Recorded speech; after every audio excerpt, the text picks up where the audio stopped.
Hey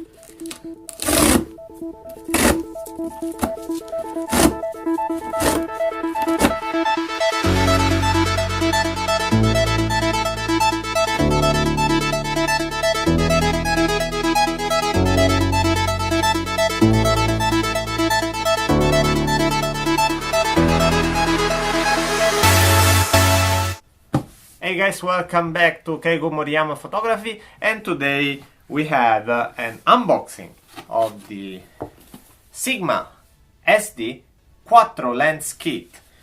Let's open together. Okay, so let's open the box and let's see what's inside.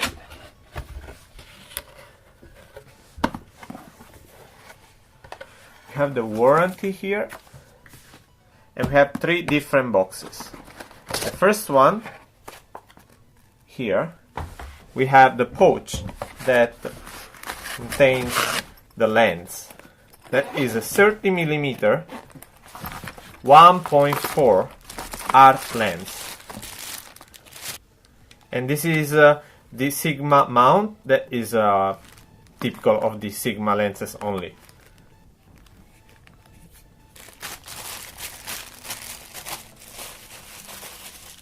One of the good things of the lens that we receive from Sigma is that usually they came with the pouch as well. Next, here in this box we have cable, USB 3 cable to connect the camera with the PC. We have the external charger, one battery, the strap, and the cable for the charger. Last but not least, we have the camera itself.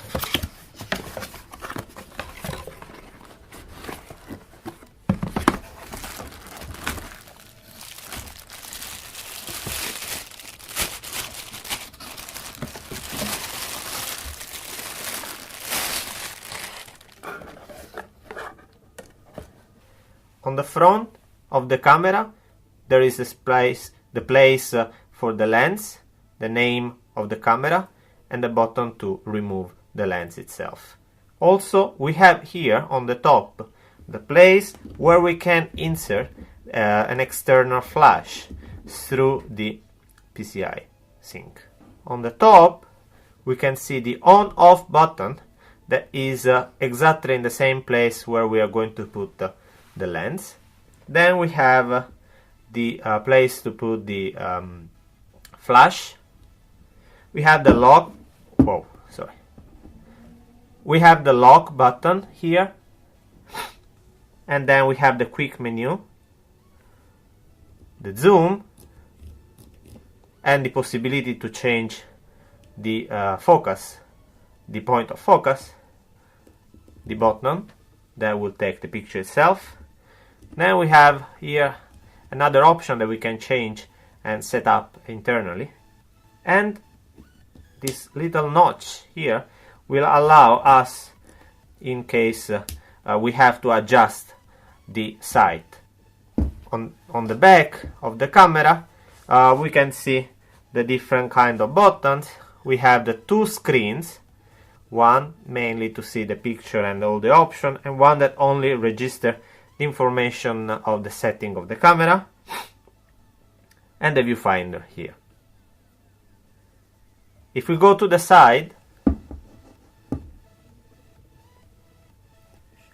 when we open, we have the slot for the SD card.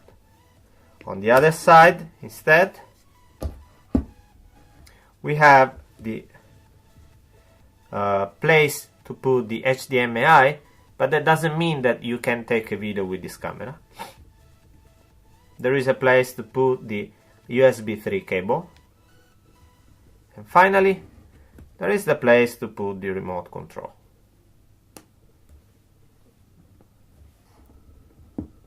Last but not least, the bottom of the camera.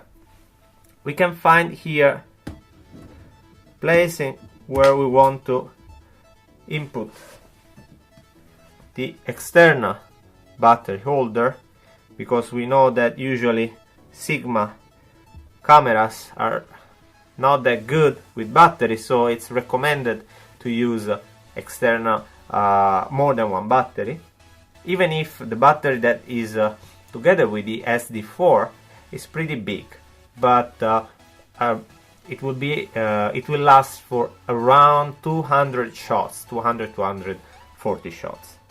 On the other hand, here we have a place to put the battery.